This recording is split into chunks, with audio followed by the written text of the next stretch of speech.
In the previous video, we froze the top row and then the first column.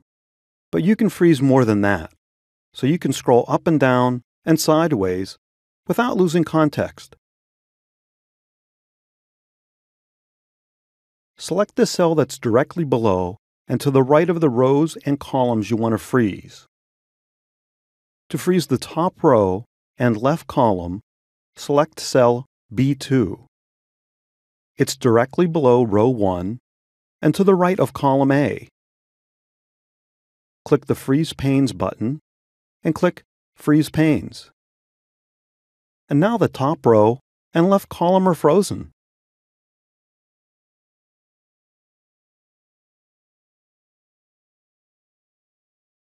These lines separate the frozen panes from the panes that scroll. To freeze the top 3 rows and first 2 columns, you select cell C4. It's directly below the first 3 rows and to the right of the first 2 columns. Click the Freeze Panes button and then click Freeze Panes. And the top 3 rows and first 2 columns are frozen.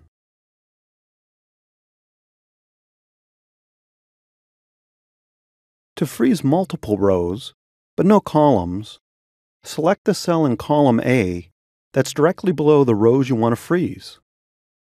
In this example, I'm selecting cell A4.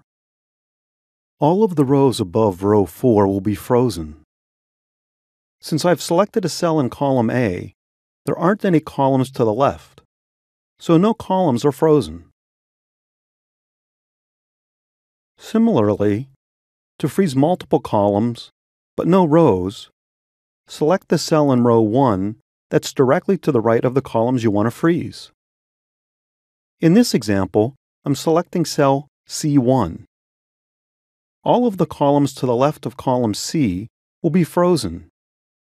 Since I've selected a cell in row 1, there aren't any rows above, so no rows are frozen.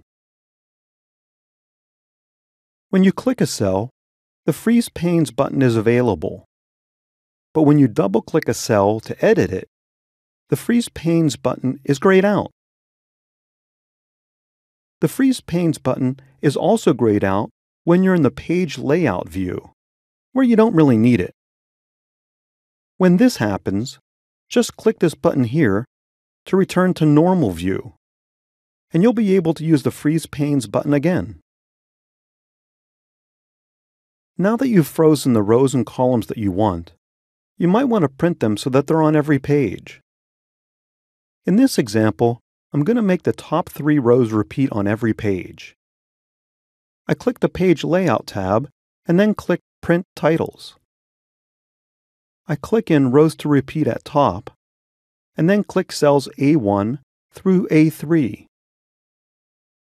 The corresponding rows are automatically filled in for me. Now I click Print Preview. And when I scroll the pages, you can see that the top 3 rows will print at the top of every page. Now you've got a pretty good idea about how to freeze panes. Of course, there's always more to learn, so check out the course summary at the end, and best of all, explore Excel 2013 on your own.